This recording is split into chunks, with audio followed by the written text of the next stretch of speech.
Silence can be a tricky thing. Many of us or our loved ones have experienced the pain of having a great loss and finding that folks who we would have expected to reach out to us with sympathy have instead gone silent. Or we may have reached a great milestone or goal or accomplishment and expected to be congratulated or celebrated by our loved ones, only to again be greeted by their silence. Silence can be hurtful. And yet, there are times when silence is absolutely the right response. When we really have no knowledge or experience of an issue. When to say anything would be to reveal our bitterness or judgment or lack of respect. Or when we come in contact with a mystery that is beyond our capacity to explain, and our attempts at words would only degrade the experience. We've all heard the saying, it is better to remain silent and be thought a fool than speak and remove all doubt. We have such a situation in our gospel passage for today. Not once, but twice, the disciples choose to remain silent in the face of Jesus' teaching and his questions. But to understand how we got to this place, we need to set up where we've been. Earlier in this chapter, we're told of Jesus' transfiguration on the mountain before Peter and James and John. Here they see Jesus in the company of Moses and Elijah, and they hear God's voice, "This is my son, the beloved, listen to him." Then, just prior to our passage for today, we're told of the unsuccessful attempt of the disciples to cast out a demon from a young boy. As he taps in to clean up the situation, Jesus says to them in frustration, "How much longer must I put up with you? How much longer must I be among you?" Today, Jesus and his disciples are on the road. And Jesus repeats for the second time his teaching that the Son of Man is to be betrayed and killed and will rise on the third day. And we're told, but the disciples did not understand what he was saying, and they were afraid to ask him. Perhaps they were gun-shy, still feeling the burn of Jesus' frustration with them in that failed healing of the boy and not wanting to be on the receiving end of another harsh rebuke. Or perhaps they were afraid to ask because they didn't really want to know. Whatever Jesus was talking about, it sounded like it would mean pain for them as well, and grief and massive change and insecurity and possibly danger.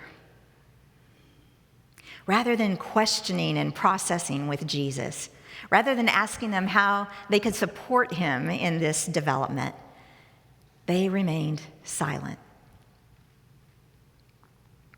We know this feeling, the feeling of not wanting to ask for something to be explained that we don't understand. Perhaps because we are afraid of looking ignorant or foolish. Perhaps because we want to avoid being chastised. Perhaps because we are afraid to know the truth. If we can avoid hearing the words and explanations clearly and directly, we have plausible deniability. We can continue as we are without incorporating this new reality. We can metaphorically put our fingers in our ears and say, la, la, la, la, la, and avoid dealing with that which will be hard and will require change and perhaps even costly sacrifice. As they arrive in Capernaum, Jesus turns and he asks the disciples what they've been arguing about. Once again, the disciples respond with silence. But this time, it's the silence of embarrassment. Not wanting to deal with the hard message of Jesus' impending death, the disciples have pivoted to a much more fun topic. Hey, we got to see Jesus transfigured on the mountain. We saw Moses and Elijah. Our Jewish heritage teaches us that Moses and Elijah are the greatest in heaven. Yet now we've seen this theophany and heard God's voice identify Jesus as the one who even Moses and Elijah listened to. Is Jesus the greatest? And if he is, what does that mean for us? Our proximity to Jesus means that we are adjacent to this greatness. How special are we? Clearly, we are Jesus' favorites. Which of us is the greatest? It's hard to imagine that the disciples had so little understanding of what Jesus had been saying to them that they were arguing about which of them was the greatest. It's hard to imagine, at least until we realize how often we would be silent if Jesus were to confront us and ask us what we've been talking and fretting about. If we were forced to admit how much time and energy we spend pondering our status, acquiring the symbols of prestige, seeking to maneuver ourselves so that we might win for ourselves some acclaim, some advantage. Was Jesus disappointed? Frustrated? Probably. He calls the 12 together and he says, you guys need to understand this. Whoever wants to be first of all must be last of all and servant of all. And because the disciples have struggled to hear Jesus' teaching and accept it, and because Jesus often teaches with real-life visual aids, Jesus takes a child into his arms and says, whoever welcomes one such child in my name welcomes me. And whoever welcomes me welcomes the one who sent me. We are a culture that is inordinately focused on our children, on giving them the very best we can, on setting them up for success in the world, that they might encounter as few hardships and frustrated desires as possible. So it might be hard for us to get the impact of Jesus' teaching. But in his day, children had no rights. They were the possession of the head of household, and they were seen as without dignity.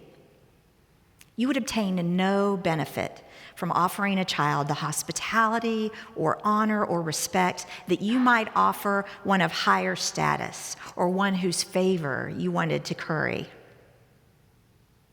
For Jesus to hold up a child as an emblem of living in God's household and as a stand-in for Jesus himself was to seriously challenge the social norms of the day.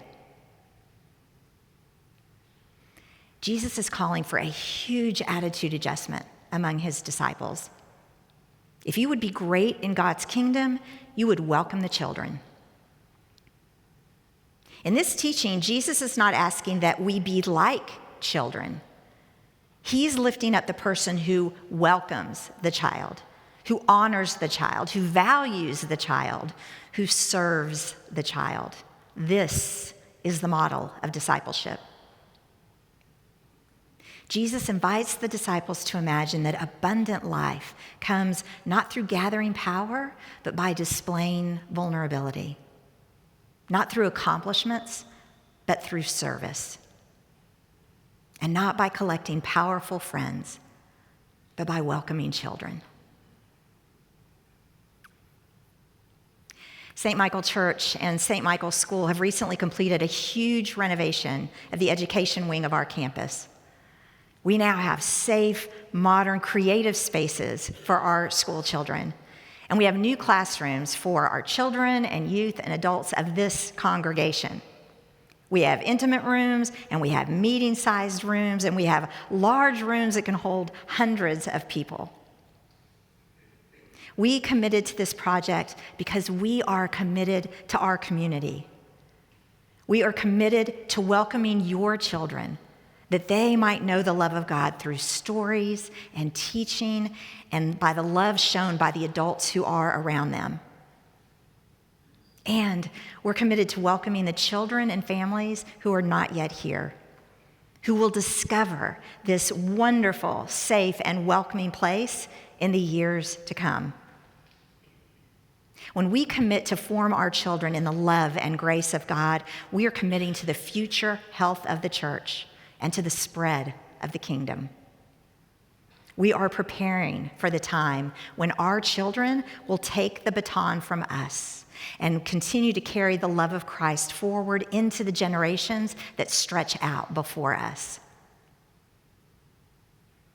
Next Sunday, we will celebrate the Feast of St. Michael and All Angels. At 10 o'clock between the morning services, we will offer an open house and a tour of the new education space. Please plan to be with us to celebrate not only the completion of this phase of our project, but the hope that it represents for the future of our children and the children yet to come, who will be formed in this space, who will come to know the love of Jesus in their own lives, and who will take that love out into the world.